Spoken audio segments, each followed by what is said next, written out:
The next postgame show is presented by Tri-State Audi. Visit your Tri-State area Audi dealer today. What a game tonight at MSG. Jalen Brunson, 42. Jamal Murray had 39. Mikal Bridges only 5 points, but a key 3 in the second OT. And Jalen Brunson, 10 of his 42 in the second OT. And the Knicks prevail. Mitchell Robinson was huge on defense.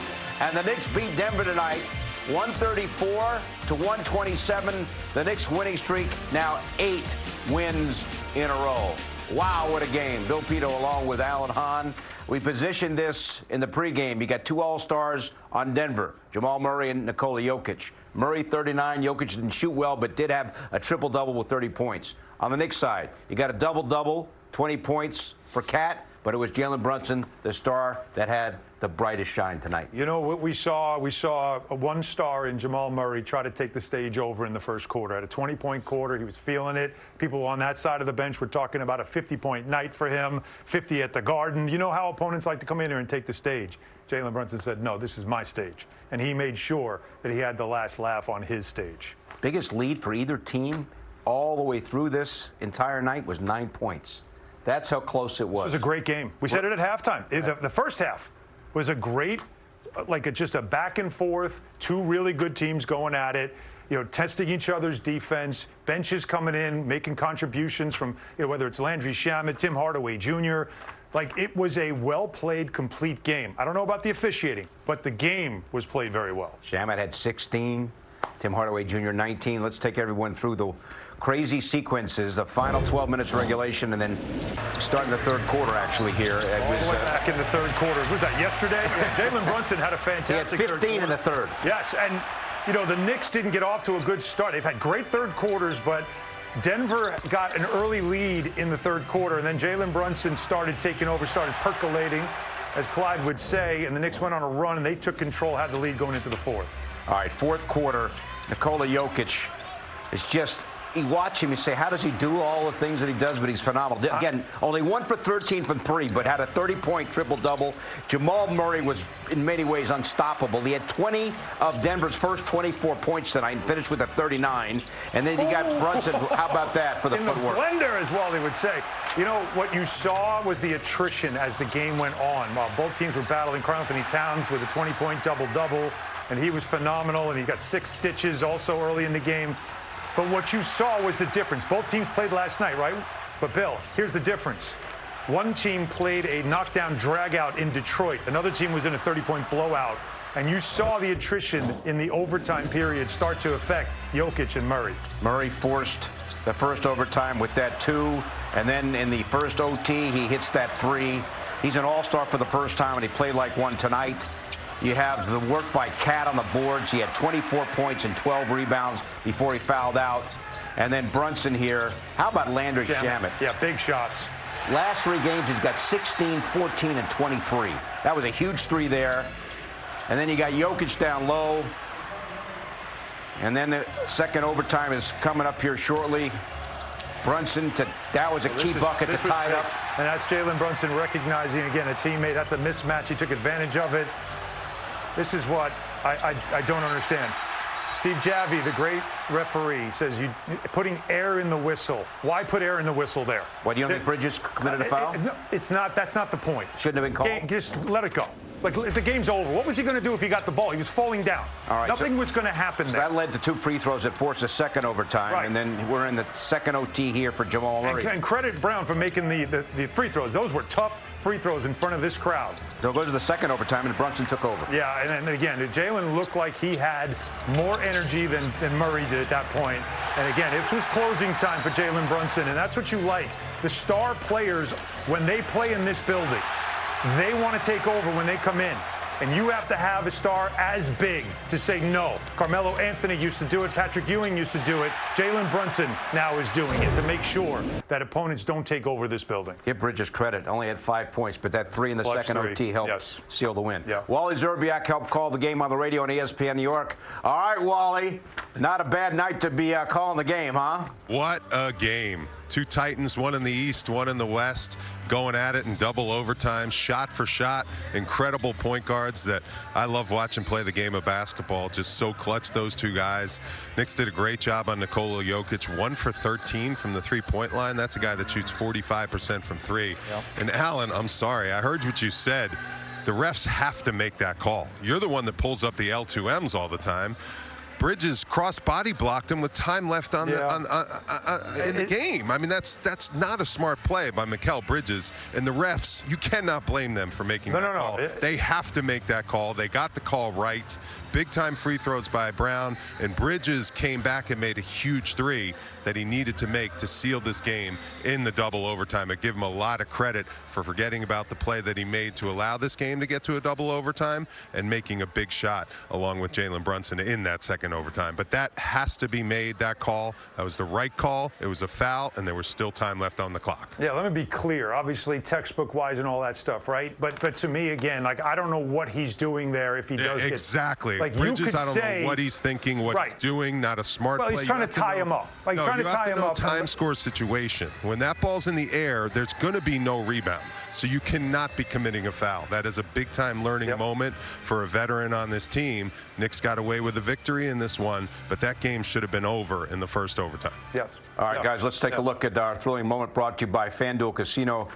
Get your thrill on. We had one thrilling moment after another. But, Wally, how about Jalen Brunson? Alan talked about how clutch he is. Tonight was right up there with among his best clutch performances that we've seen in his Knicks career. He was just absolutely fantastic, as he has been discussed. He was at his best when his best was needed the most. Unbelievable performance. How about that shot he made at the end of the game, falling off his right foot with his left hand floater over the defender? Just incredible shots. And matching shot for shot with Jamal Murray, who was on fire in this game the whole entire game. And I love the way he also utilized his teammates. And right now, the way Mike Brown is manipulating defensive lineups to get stops and then putting the ball in Jalen Brunson's hands to close games, and the way he's trusting how defenders are defending him. When they're taking the ball out of his hands, he says, here you go, Mikal Bridges. Here you go, Karl Anthony Towns. Here you go, Landry Shamet, OG Anunoby. Make a play. I trust you. Make the shot. And the guys are delivering. Shamet hit a big shot in that corner. He's not afraid of the moment. Him being back in the lineup has been huge for this team. I like the fact that we talked about Jokic having a 30-point triple-double. Brunson came close to having a 40-point triple-double. Two rebounds away, 1 assist away. That's a great stat line for him and what he was able to do for his team. And that's really what we've seen during this streak, right? Now, tonight, he did have to take more shots. Tonight, he did have to be more aggressive offensively. But we have seen throughout this streak that he has been a facilitator first, trying to make sure that everybody's involved. And his passing really has become something to watch now for opponents that have to be aware that you can't just focus on him as a scorer or a shooter. You got to worry about his ability to find the open man. Brunson, 9 assists. Yep. So he's passing in addition to his 42 points. And Karl Anthony Towns, well, he was fantastic. Took the shot head-to-head collision in the first half. End of the first quarter, goes in for, Alan, you found out, 6 stitches. And then he ends up finishing with 24 points and 12 rebounds, the most he's scored in a while. He was fantastic all night long going up against Jokic. He was. He really was. I thought defensively he played very smart most of the time, most of the game. And how about the extra possessions that he helped the Knicks get down the stretch? When the Knicks missed some makeable shots, there he is taking one to the dome, going back there. Alan says it was 6 stitches. I counted. I think there was a couple layers. It might have been a little more interior, exterior. You could see his mobility. He was driving around Jokic. He felt good, right? He felt good. He felt spry. He was moving really well. But just that relentless offensive rebounding, those extra possessions. There was a shot where OG Anunoby had a wide-open 15-footer. This one was in overtime, and he didn't give up on the play. That was a huge bucket for the Knicks, where they kind of could have salted away the game if they didn't make a mistake at the end of that overtime. And then that roll to the basket where he just sealed Jamal Murray off. And Jamal Murray tried to get his little chicken wing in there, and Karl Anthony Towns with that big barrel-y upper body just locked him down, got that easy too. I thought he played a very passionate game, a very hard game, and it was impressive that Karl Anthony Towns showed up big time against Nikola Jokic and a good front line on this Denver team. He usually does. He's used to playing against him because he was in the West, he was in Minnesota. They've had some battles, of course, they had some wars in the playoffs, so he always seems to show up. He always likes to play against Jokic. But it felt like, Wally, after he took that hit and there was some blood and he was bleeding, he came back and he was different. Like, he had a little something extra about him. And you could see the crowd started feeling it, the way they were reacting to him. He was feeding off of that. There were so many layers to this game, but that's certainly Towns, the blood, the crowd, the way he was feeling in this building. We haven't seen him looking that, like, feeling that good in a while. Welcome back, everyone. The Knicks beat the Nuggets tonight. Great game in 2 overtimes. The final was 134 to 127. We continue now from the corner 3, presented by Michelob Ultra Superior Light Beer. So Friday night, we got a showdown for you. The Knicks at the Pistons. Detroit, the #1 team in the Eastern Conference. And remember, in early January in Detroit, the Knicks lost to the Pistons 121 to 90. Mike Brown's postgame comments, as always, presented by Chase. What a ball game. Man, our team just, showed a lot of grit, a lot of fight, in this win. Just a resilient win by our guys. We got beat in a few areas that, when you look at the box score, you think you should lose, especially versus a good team. And, one of them's from the free throw line. They had 27 to our 19. But our guys just found a way. And, the resiliency from our group really showed. We had 6 turnovers in the first half. We had 6 turnovers combined in the second half, and plus the 2 overtimes. It was a great job trying to take care of the basketball because we needed every single one of those opportunities to shoot the ball in that second half against a very good team. We keep saying we want to play fast. Our guys got out. They scored 22 fast break points, which is pretty good for the game, or really good for the game. And, having said that, there were a lot of big plays made throughout the course of the game. A lot of great performances from individual guys. Our defensive player of the game was Mitch. It could have easily gone to OG. Both those guys were fantastic. You talk about, talent in Jokic and talent in Murray. And, those guys were combined 25 for 60 from the floor. Jokic was 10 for 27. Murray was 15 for 33. And, you're not stopping those guys. You just hope that you can make them both work on that end of the floor. And, I thought our guys tried to make them work. The guys at the point of the ball and then the defense behind it. Cat, fantastic with a double-double in 31 minutes. We threw Jordan out there, Clarkson to start, and he gave us a great punch to start the game. Landry obviously was good. Even Kevin McCullough. Kevin gave us, he only played a little over 2 minutes, but in that time, he was really good on both ends of the floor. So, and then last but not least, obviously Jalen. 42 points, 8 rebounds, 9 assists. Again, that's what an MVP candidate does. And on a big stage, coming off a back-to-back, they obviously had a back-to-back too, but on a big stage, he showed why, again, he should be mentioned as one of the first guys. If anybody's talking about MVP candidate, he should be one of the first ones mentioned. So big game by him and the rest of our group. Kind of a common denominator on the street. You haven't needed that 40-point game, but when you need it tonight, it just seemed like he delivered all night when you needed it. No, for sure. And like I said, MVPs, they make the game easy for their teammates while, getting theirs the right way without, shooting it all the time. And it's evident that he did that. He made the game easy for his teammates tonight because they had to double him all night, and he was still able to make plays. And his teammates, when they did double, they spaced the floor the right way. They made shots, etc. So they definitely did a great job helping out. But what an MVP performance on a big stage or a national stage tonight on a back-to-back situation versus a really good team. It seemed like with Mitch, especially with the Jokic matchup, especially if it's kind of just settled for threes and Mitch was lined up against him. Is that, I guess, a sign of success from the defensive end when Jokic can't get to this spot and he's comfortable and he's kind of settling for that outside shot? Yeah, he's been shooting the ball very well, and but all those guys, Murray played 48 minutes, Jokic played 45 minutes, Braun played 44 minutes. Our guys, Jalen's 47, OG's 48, Mikhail's 48 and a half. So, especially on a back-to-back, you're playing those minutes, your legs kind of start to wear on you a little bit, and that probably had something to do with it because Jokic has been shooting the ball well from the three-point line. In the season, he was 1 for 13 tonight, and trying to play fast, trying to get back to him and contest, even though the contest was late. That has a lot to do with it. But Mitch and the rest of the guys did a nice job of trying to contest, even if he was open for a split second, because we were doubling Murray, or we were staying with Murray a little longer than other times. Mike, what makes you proud of representing this franchise with this particular group of guys? I'm going to say, what makes you proud of representing this franchise and with this particular group of guys?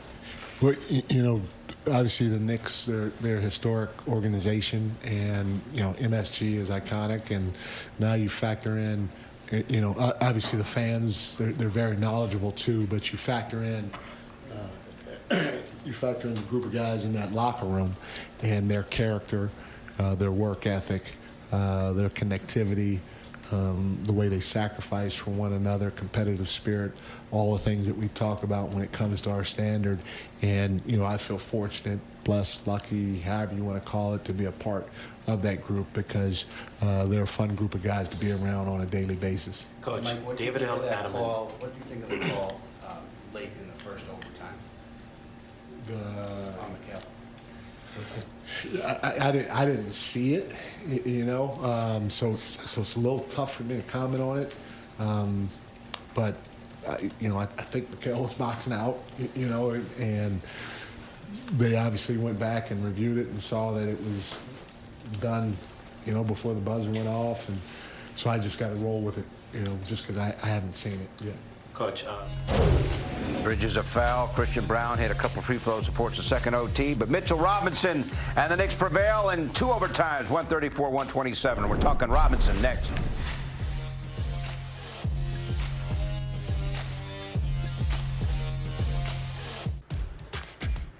Welcome back, everyone. The Knicks beat the Nuggets 134-127 in double OT. Back with Wally here and Mitchell Robinson. Man, again, huge impact, 10 points, 8 rebounds. Again, he's only playing half the game, more or less, right? Yeah. How about his impact? Playing half the game. It's almost the impact of someone who plays the entire game. He's playing half the minutes. Yeah, offense, defense substitutions at the end of games by Mike Brown to get Mitchell Robinson out there on Nikola Jokic. Did a good job guarding him one-on-one. I'm so impressed with his athleticism, the way he's moving, the way he's jumping. I mean, he is quick to all these loose balls, moved his feet when he got switched on to Jamal Murray. And when he catches these lobs, that was the killer crossover on Nikola Jokic. When he catches these lobs, he cocks them back a little bit. Like, he brings it back behind his head because he's up there so high. He is just looking as good as he's looked in years. It's a really good sign the way the Knicks are bringing him along at a nice minutes every single game, because having this type of impact when he's in the game is just huge, and it just brings the Knicks to such levels of versatility, the way they can play with what he's bringing to the table. And how about this sequence? First overtime on Jamal Murray. Yep. Game is tied. Look at Mitchell Robinson against Jamal Murray. Look at him move his feet, force a turnover.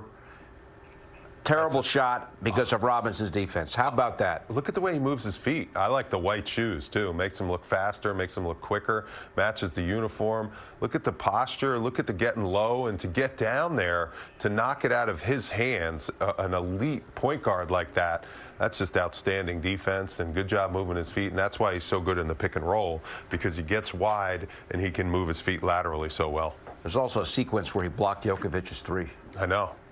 Jokic's. How would you say Jokic's? Jokovic.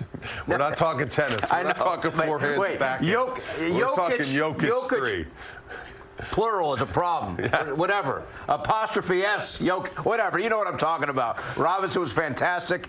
The Joker. Got that block out of there. The Joker had a triple-double, but went only 1 of 13 from downtown. And Murray was only 3 of 14 from downtown. Cat and the Knicks win 134-127. Maybe the win of the year.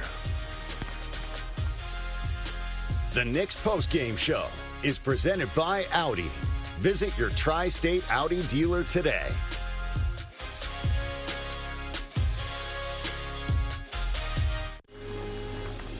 Knicks beat Denver 134-127. Here's Alan Hahn after the game with Mitchell Robinson and Cat.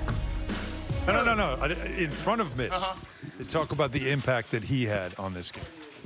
I mean, he owed me $100. I do? For what? That pickup truck mine, boy. I'm trying to tell you. Yes, sir. Yeah, till I get my hundo. Till I get my dad president. Shoes so y'all can see what I'm talking about. He gonna hit the gas pedal and the brake at the same time. Stop. Hey, Mitch is, come on. Y'all know how I talk about Mitch. Mitch is a hell of a player. He's a big impact on our team, and you see that 40 seconds, too. They got lucky. Ooh. How tough is it to shoot free throws when your head is hurting, your eye is bleeding? You couldn't see. I made both of them joints, though. I'm just playing. Yeah. Nah, we got to get the job done. There's a great team out there, and this is a game that we all knew we wanted to keep the momentum going, and there's no better team to test our mettle against than the Denver Nuggets, who, they know how to win a championship. Is there stitches there? Of course. What? How many? You had many? There's enough. There was enough for sure. Mitch held it down, though. What you have gone up against Jokic a lot in your career. You've had some wars, but what is it like when you go up against him now? I mean, you're going against one of the best bigs the game has seen, and to be to have played against him in high school and then to the pros, it's really cool to see his development, and for both of us at this stage in our careers to still be competing against each other at a high level. So, God has been good to both of us for health and to see us continue our careers. What's it like when you see him, blood dripping off his face, taking free throws, coming back in the game? I did care. I'm like, yeah, you're down and dirty. Yeah, you're getting it in. Like, you know, that's a battle scar. Yeah, like, see, you fighting for your life out there, I mean, you locked in. When he don't got no scratches and nothing, he just playing around. What do you think of the rotation you guys have? Backup, starter, but obviously playing. No, I don't like that. I don't like even saying like that. Like we a team. This is a team. This is a team of 15 guys who are willing to do whatever it takes to win the game. I don't want to say I'm the starter. He's a backup. That's not right. He could be a starter on any other team. We have a system that's been working for this winning streak, and we just trying to maximize everyone's talent. Kat, was there any point after the collision that you thought maybe it would be more serious than it was? Like you came back pretty quickly. I ain't gonna lie. I ain't really think about that. I was trying to get the free throws done. I didn't know how bad it was. He was on the ground for a minute. That's why I asked. I didn't know. Trying to get a flagrant, man. I didn't really know how bad it was, but I realized how much I was bleeding the way Tim Hardaway Jr. and then was looking at me like, oh, it was pretty significant. And then Mitch, just the So Cat Wally ends up with 6 stitches. Yeah. The first quarter gets stitched up, comes back out, and plays an excellent game. Blood all over the floor, blood all over his jersey. Couldn't stop that thing from bleeding to go shoot the free throws, made the free throws. Took a while to stitch him up, and the Knicks missed him a little bit in that second quarter for a while. But then when he got back into the game, I thought he made a huge impact in those last 3 minutes in the second quarter. And then second half, overtime, until he fouled out. He was relentless on the boards, extra possessions, doing whatever this team needed. I think he's moving very well. Took advantage of his speed and his athleticism against Valanciunas and Jokic, and had another big-time performance that led to a big-time win. And the second of a back-to-back. Of course, Mitchell Robinson didn't play last night at Washington. Maybe that helped his energy level, yes. Especially when the game was on the line on the defensive end of the floor. So the Knicks win at 134-127 in double overtime. They've now won 8 games in a row. Next up at Detroit on Friday.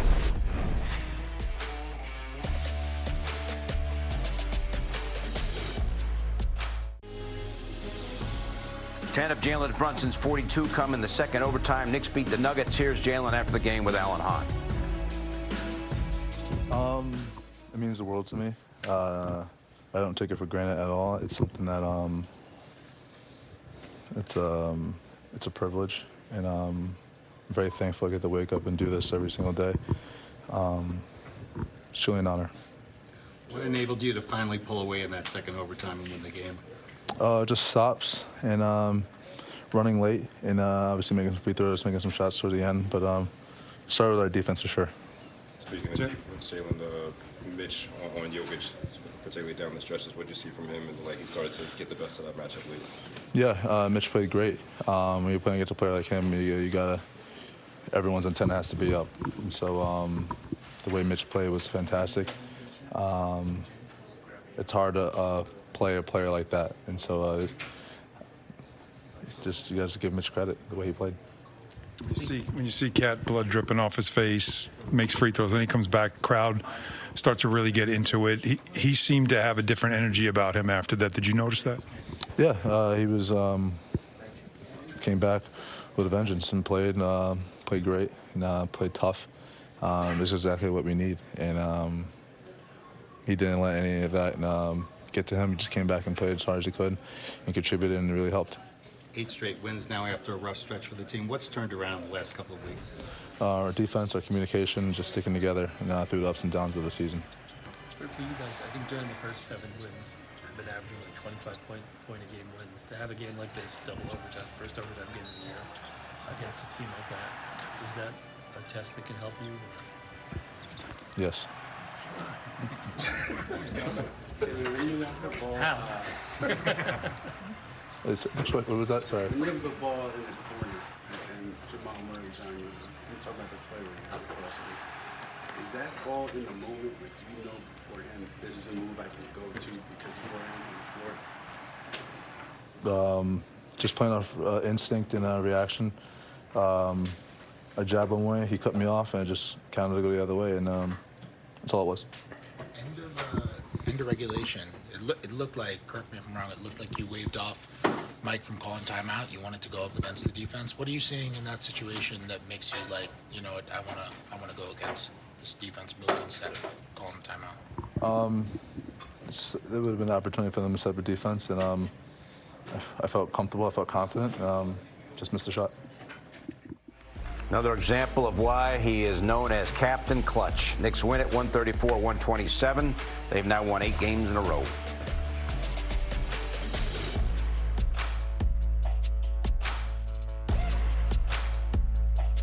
All right, 4 games before the All-Star break. At Detroit Friday, at Boston Sunday. Home against Indiana Tuesday, at Philly on Wednesday, and then it's off until the 19th. Knicks at Detroit on Friday. We're here at 7, game at 7:30. Last time in Detroit for the Knicks, they lost 121-90. Yeah. They were never in that game. You want to try to bounce back, obviously. Got to kind of lick your wounds after this one. This was a grueling win, a good one to bank against this Denver Nuggets team, and a matchup of the top 2 teams in the East. So it should be fun on Friday night, and the Knicks got to continue to rise to the occasion. They're playing good teams here coming up, and you want to compete at a high level like they've been doing. How important is it to play well during the stretch? You got Denver, now Detroit and Boston. How important is it to play like they did tonight now in the next 2 games? Listen, they've won 8 in a row. They want to continue to keep the winning ways and win these 2 games coming up against elite teams. At the same time, they want to make sure they stay healthy and ready for when it counts in April. All right, so we'll see you on Friday. Big one at Detroit. Pre-game at 7, game at 7:30. You can also stream our coverage on the Gotham Sports App. Want more than just a post-game show? Link your eligible TV subscription to stream Knicks games free or subscribe today in the Gotham Sports app. Just go to gothamsports.tv to learn more.